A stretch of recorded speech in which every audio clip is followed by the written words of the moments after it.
नमस्कार, मैं हूं श्वेता सिंह। 43 साल पहले वो आज की ही तारीख थी और वक्त यही कोई सुबह 8 से 9 बजे के बीच, जब तत्कालीन प्रधानमंत्री इंदिरा गांधी ने देश में इमरजेंसी का ऐलान किया। उस फैसले पर केंद्रीय मंत्री अरुण जेटली की एक टिप्पणी लगातार सुर्खियों में है।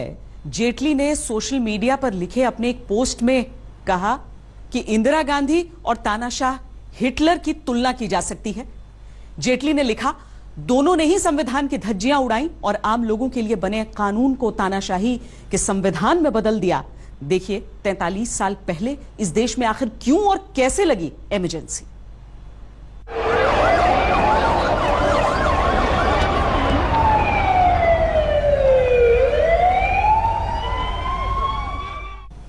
छब्बीस जून 1975 इंदिरा गांधी ने देश के नाम रेडियो पर संदेश पढ़ा और आजाद भारत के इतिहास में आपातकाल लागू हो गया।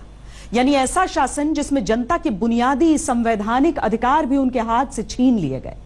इंदिरा गांधी ने यह फैसला किस हालात और किसकी सलाह पर लिया, देखिए हमारी इस खास पेशकश में। शुरुआत होती है 12 जून 1975 से, जब इंदिरा को बेसब्री से इंतजार था इलाहाबाद हाईकोर्ट के एक फैसले का।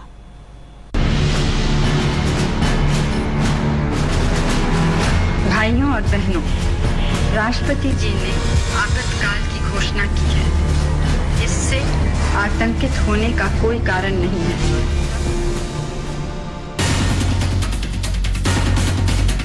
12 जून 1975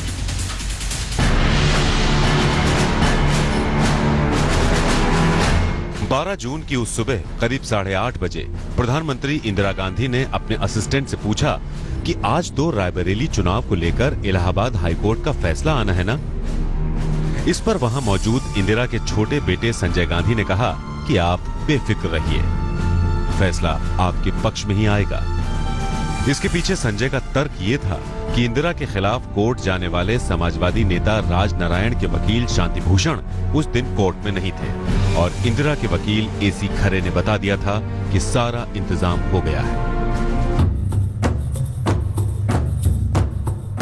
ठीक 10 बजे जस्टिस जगमोहन सिन्हा अदालत में पहुंचे।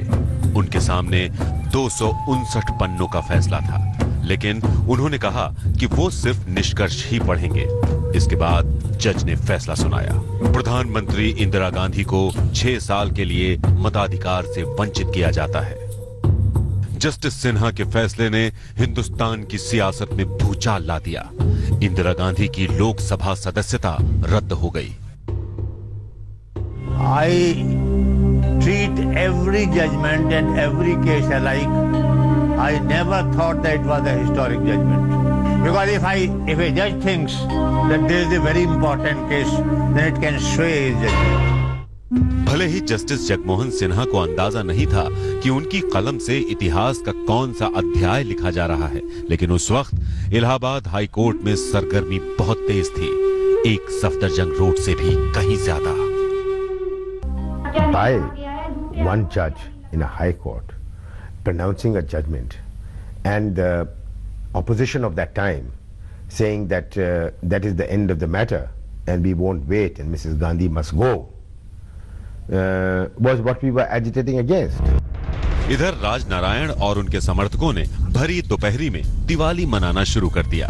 And reaffirm their faith in the democratic institutions of India. I accept the judgment with humility. Court के फैसले की कॉपी न्यूज एजेंसी पीटीआई को मिल गई। इंदिरा के प्राइवेट सेक्रेटरी शेषन ने संजय गांधी को इसकी सूचना दी, जो उस वक्त गुड़गांव के अपने मारुति प्लांट में थे। वो तुरंत प्रधानमंत्री निवास पर पहुंचे। इंदिरा ने मदद के लिए अपने बेटे की तरफ देखा। अब मैं क्या करूं?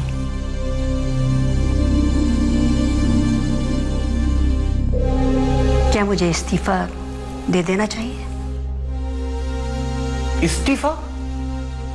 आखिर आप अभी भी प्रधानमंत्री हैं। और भी कई रास्ते होंगे इस समस्या से निपटने के लिए। इस्तीफा इस समस्या का समाधान नहीं है। हमें इस मुश्किल को जड़ से कुचलना है, इसलिए आपको पद पर बने रहना होगा। लेकिन अगर सुप्रीम कोर्ट का फैसला मेरे हक में नहीं हुआ तो? आप चिंता न कीजिए, अब हमें कुछ करना ही होगा जिससे ये मामला सुप्रीम कोर्ट तक पहुंचे ही नहीं।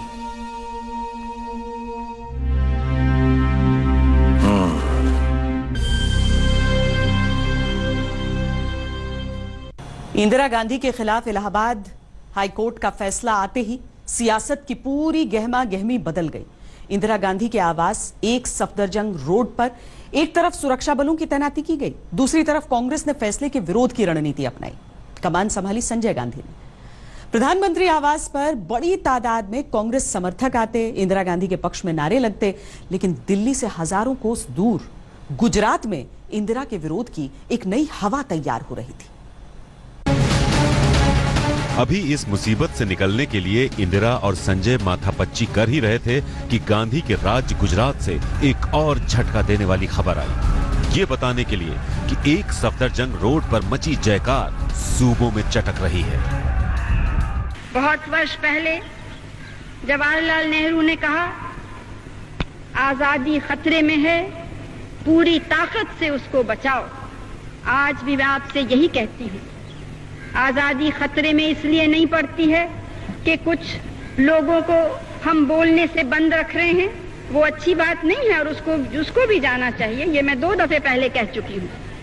लेकिन आजादी को खतरा तब होता है जब आजादी के मानी क्या है, लोकतंत्र के सच्ची मानी क्या है, देश का हित कहाँ है, इन चीजों को जब हम भूल जाते हैं तब असली आजादी को खतरा होता है।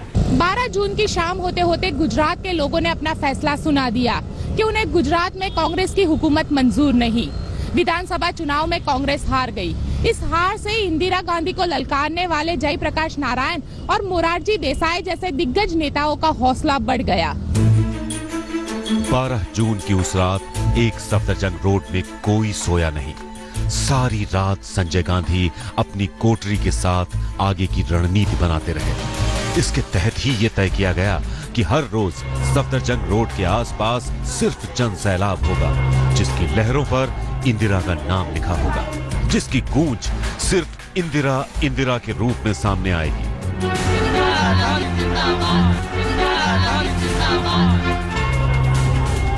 संजय को पता था कि भीड़ उनकी मां की कमजोरी है। इलाहाबाद हाईकोर्ट जजमेंट आई कि भाई इसको डिस्क्वालीफाई किया जाए। There was a time when Mrs Gandhi was seriously thinking कि मुझे स्टेप डाउन कर देना चाहिए। अब जो संजय गांधी था उसको पता चला कि मेरी माँ ये करने वाली है, तो उसको पता था माँ की वीकनेस है क्राउड। 13 जून को दिल्ली में चलने वाली डीटीसी की 983 बसें सिर्फ कांग्रेस समर्थकों और कार्यकर्ताओं को ढोने में लगा दी गईं। हर रोज इंदिरा के घर के पास स्थित गोल मेथी चौक पर बसों में भरकर किराए के समर्थक हरियाणा, राजस्थान, पश्चिमी उत्तर प्रदेश से लाए जाते। वहां कमोबेश हर रोज संजय का भाषण होता। गोल मेथी चौक पर वो रोज ज्यादातर हरियाणा से, पश्चिमी उत्तर प्रदेश से, राजस्थान से लोगों को लाया जाता था और वो ये उन सभाओं में संजय गांधी की योजना में लाया जाता था, बंसीलाल की योजना में लाया जाता था और उन सभाओं में देवकांत बरुआ का भाषण होता था और वो कहते थे कि इंदिरा माने इंडिया इज इंदिरा और इंदिरा इज इंडिया। दिल्ली में इंदिरा गांधी के लिए समर्थकों का मजमा लगा था, लेकिन पटना के कदम कुआं कि इस घर में बैठे जयप्रकाश नारायण ये भांप चुके थे कि दिखावे की भीड़ अब इंदिरा को बचा नहीं सकती है। उन्होंने ये भी समझ लिया था कि भ्रष्टाचार को लोग अब बर्दाश्त नहीं करेंगे और गुजरात के नतीजे बिहार में ही नहीं बल्कि पूरे देश में बदलाव का रास्ता दिखा रहे हैं।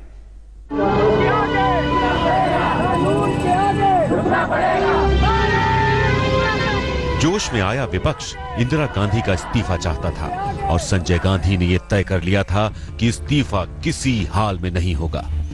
15 जून को संजय गांधी ने अपनी चौकड़ी के 2 सदस्यों बंसीलाल और आर के धवन से मिलकर यह तय किया कि इंदिरा का ताज बचाने के लिए जरूरी हुआ तो इमरजेंसी भी लगाई जा सकती है।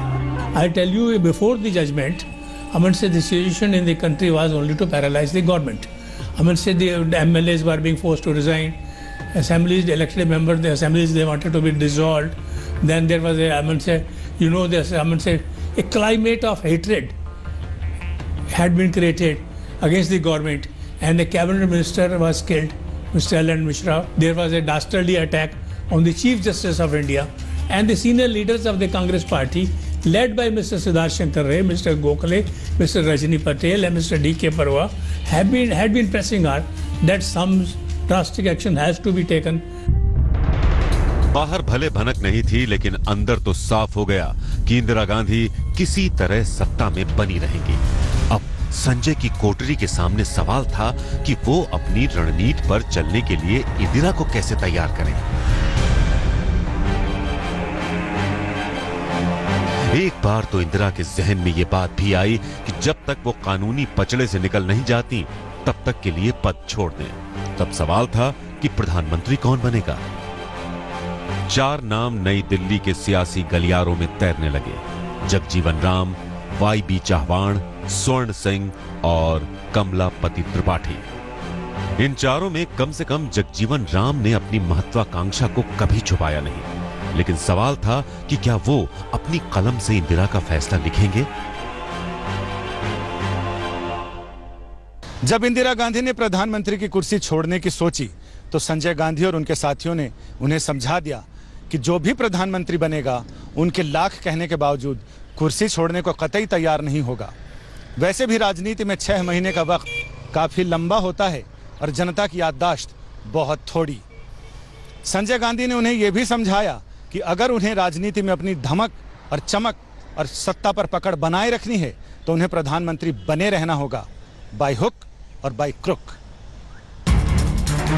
जब एक बार तय हो गया कि सत्ता इंदिरा की उंगलियों पर ही नाचेगी, तो अब उनके किचन कैबिनेट के लोग ये तय करने लगे कि इसको संसदीय जामा कैसे पहनाया जाए। 26 जून 1975 के ऐलान से पहले देश की सियासत में बहुत कुछ तेजी से बदल रहा था।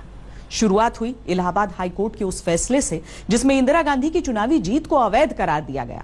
इसे विपक्ष ने मुद्दा बनाया। इंदिरा विरोध के सुर पूरे देश में गूंजने लगे। उसके बाद क्या हुआ, देखिए।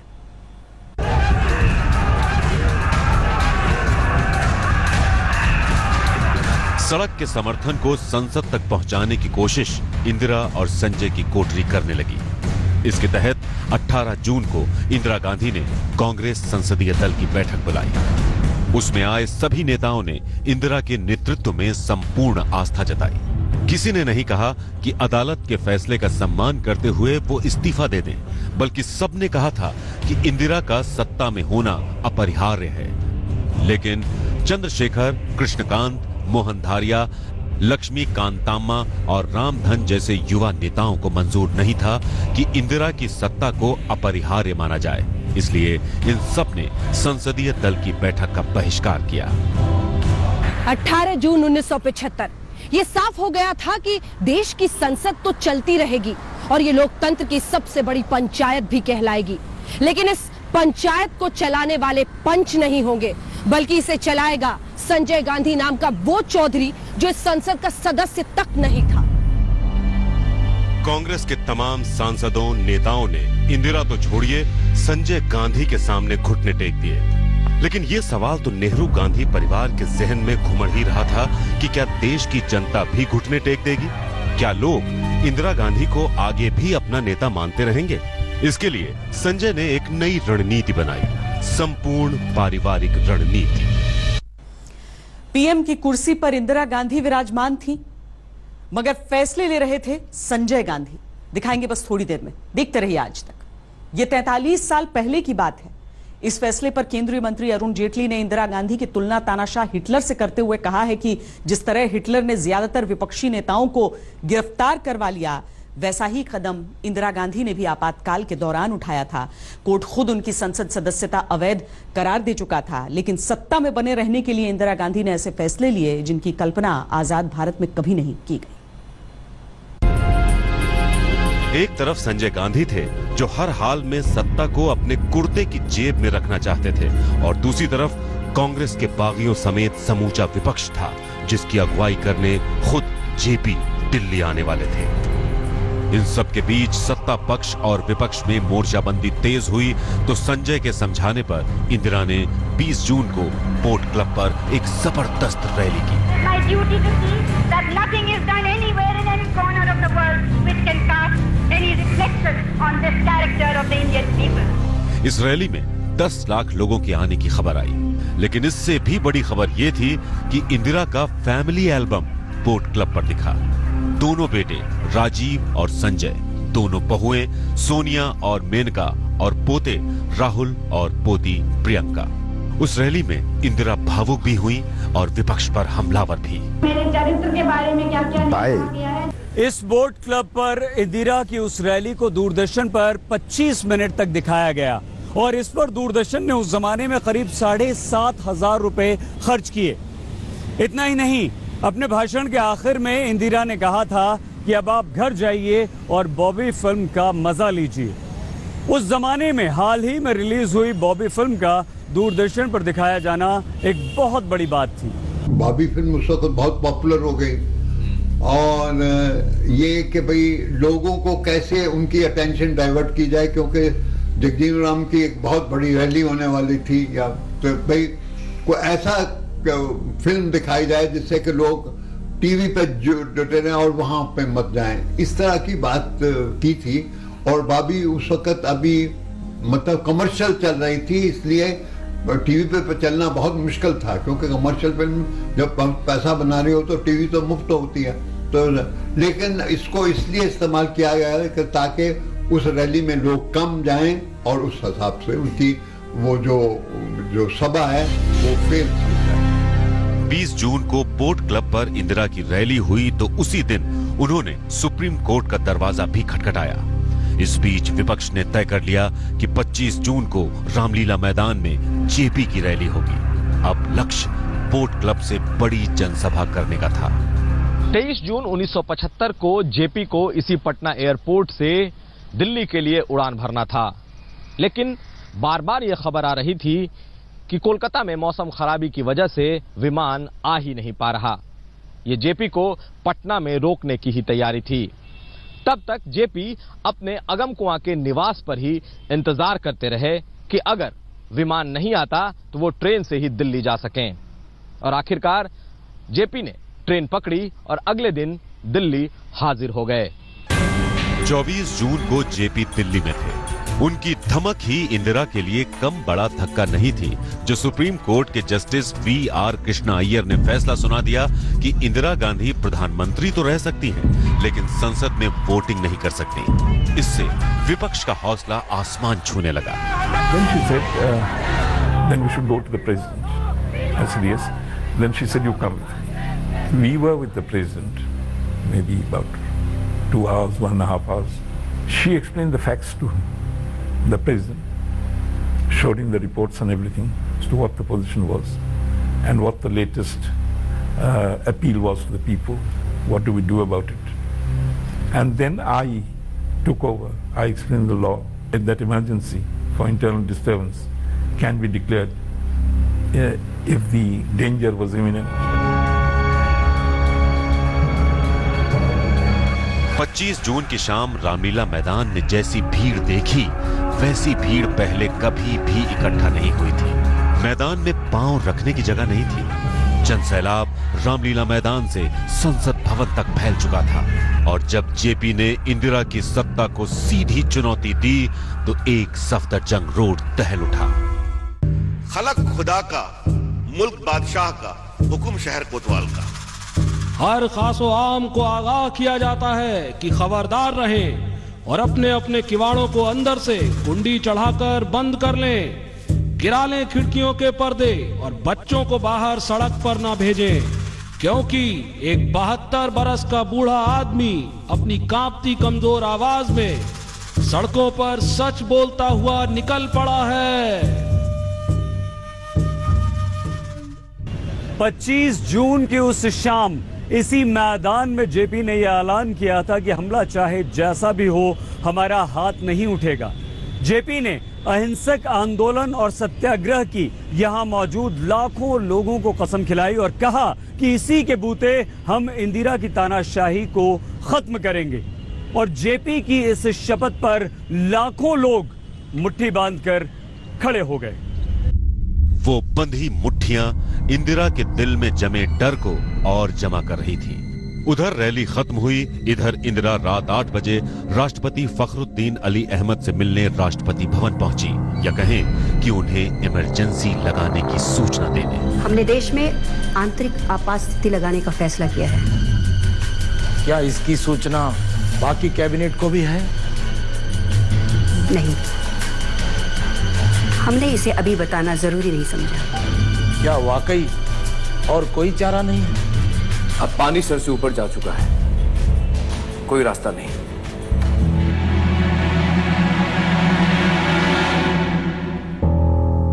पच्चीस जून की उस रात करीब 11 बजे इंदिरा गांधी ने अपने गृह मंत्री ब्रह्मानंद रेड्डी को बुलाया। प्रधानमंत्री के घर से आपसे मिलने आया है। उन्हें अंदर ले आइए। जी। और उसके 1 घंटे बाद सरकारी हरकारा इमरजेंसी का मसौदा लेकर राष्ट्रपति भवन पहुंचा, राष्ट्रपति के दस्तखत के लिए। सर, मैडम ने मुझे आपसे इन पेपर्स पर हस्ताक्षर करवाने के लिए भेजा है।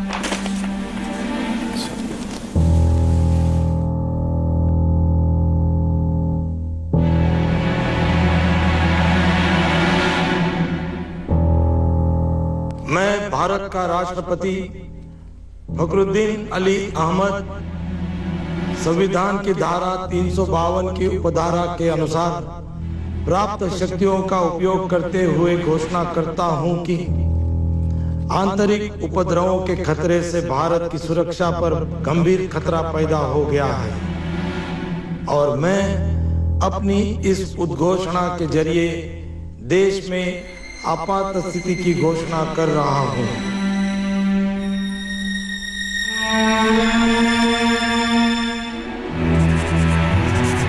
आधी रात को जब राष्ट्रपति फखरुद्दीन अली अहमद ने आपातकाल के दस्तावेज पर हस्ताक्षर किए, उसके साथ ही हिंदुस्तान में लोकतंत्र इंदिरा गांधी और संजय गांधी का बंधक बन चुका था। संविधान की धारा 21 तक निलंबित कर दी गई थी, जिसकी वजह से हर नागरिक को जीने का अधिकार मिला हुआ है। तब तक इसकी जानकारी भी कहां, सिर्फ चंद लोगों को ही थी, यहां तक कि इंदिरा गांधी के कैबिनेट को भी नहीं। 25 जून 1975 की आधी रात जिस इमरजेंसी के दस्तावेजों पर राष्ट्रपति के हस्ताक्षर हुए, उसका असर क्या होगा यह खुद कांग्रेस के ही कई बड़े नेताओं को मालूम नहीं था। लेकिन सरकार ने इसकी तैयारी पहले से ही कर रखी थी। 26 जून की सुबह जब तक इंदिरा गांधी इसका ऐलान करती, तब तक विपक्ष के तमाम नेता गिरफ्तार किए जा चुके थे।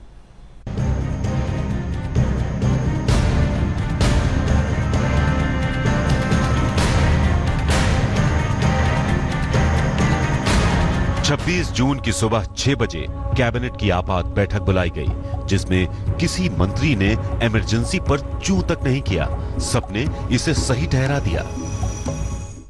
She called her cabinet and informed her about this, and cabinet approved wholly without any objection. Nobody objected. She pointed out everything, threadbare, as to why this was necessary. So this is how it happened. Indira Gandhi के मंत्रियों को भी सुबह होने के बाद ही पता चला कि इमरजेंसी लगी है, लेकिन दिल्ली पुलिस को सब पता था। यह भी पता था कि सबसे पहले किसे गिरफ्तार करना है, कौन सत्ता की आंखों में सबसे ज्यादा खटक रहा है। हम बात कर रहे हैं जेपी की। 25 जून की रात इसी गांधी शांति प्रतिष्ठान में जेपी रुके हुए थे, जब रात में पुलिस ने उन्हें जगाकर गिरफ्तार किया।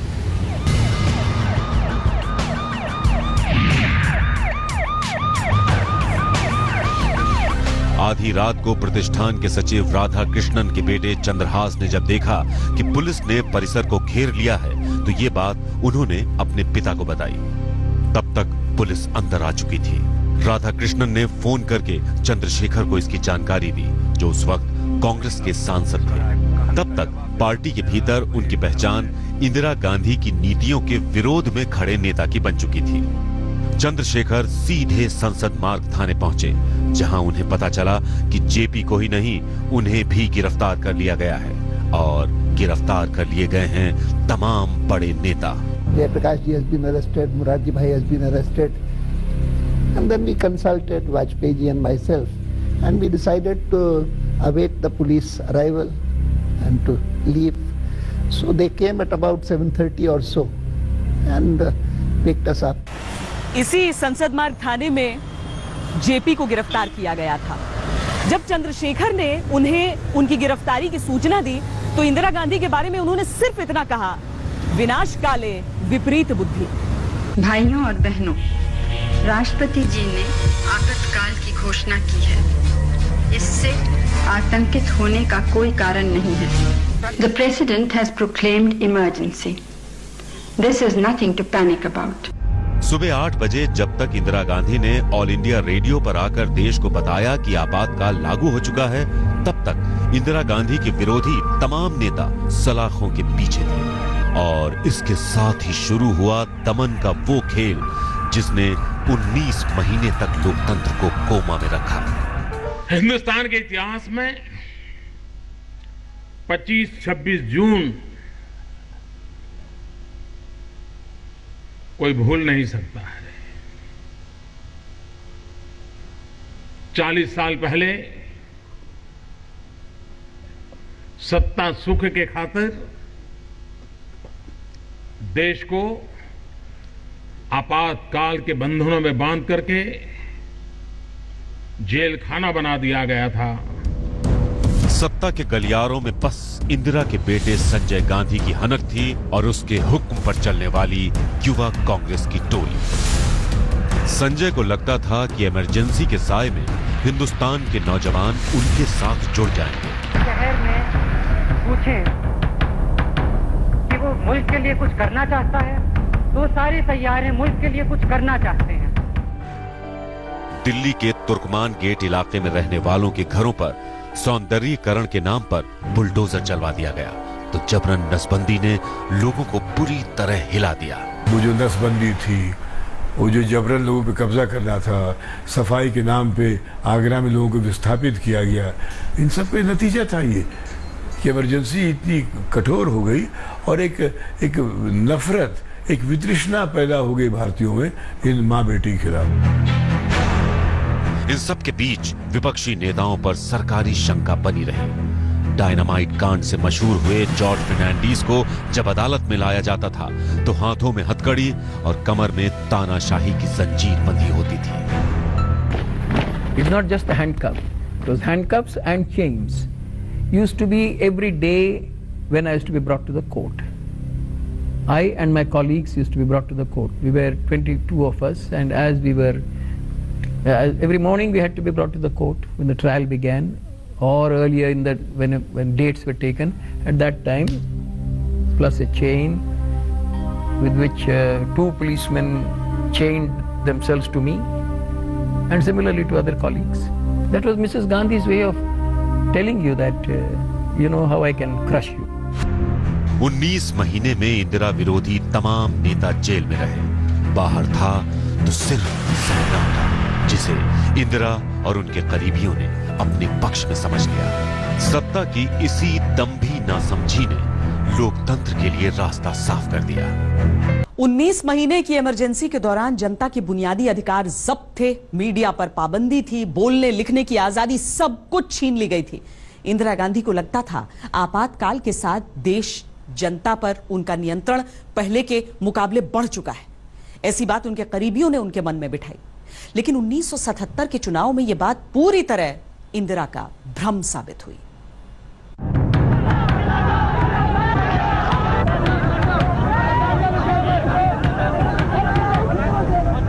उन्नीस महीने में ही इमरजेंसी का साया देश पर से हट गया। 1977 के जनवरी महीने में जब इमरजेंसी हटी तो इंदिरा को यकीन था कि चुनाव करवाकर वो प्रचंड बहुमत से जीत जाएंगे। On the 16th of March, did write to her that we will get more at about 330-345 seats, and I cannot think of India. He wrote to her, I cannot think of India without you as Prime Minister. खुद JP को भी भरोसा नहीं था कि वो इंदिरा को हरा पाएंगे, लेकिन जाने माने पत्रकार और इमरजेंसी के खिलाफ जेल जा चुके कुलदीप नैयर का कहना है कि जेपी को जनता का मूड भांपने का आइडिया उन्होंने ही दिया। जेपी की पहल पर विपक्ष एकजुट हुआ। इंदिरा इससे परेशान तो हुई, लेकिन असली परेशानी कांग्रेस के अंदर से तब शुरू हुई जब जगजीवन राम, हेमवती नंदन बहुगुणा और नंदिनी सप्तपथी ने पार्टी छोड़ कांग्रेस फॉर डेमोक्रेसी बना ली और विपक्ष के साथ मिल गए। इसके बाद हुए 1977 के चुनाव में कांग्रेस बुरी तरह हार गई। इंदिरा हारी, संजय हारे और 19 महीने जेल में बिताए नेताओं को जनता ने अपना हीरो बना लिया। I asked her, Mrs. Gandhi, ये क्या हुआ? She said feedback नहीं था, because she'd been told the feedback she got was that she was very popular and would sweep the polls. This is her own government information agencies. So I said to her, Mrs. Gandhi, feedback कैसे होता? आपने press को तो बंद कर दिया।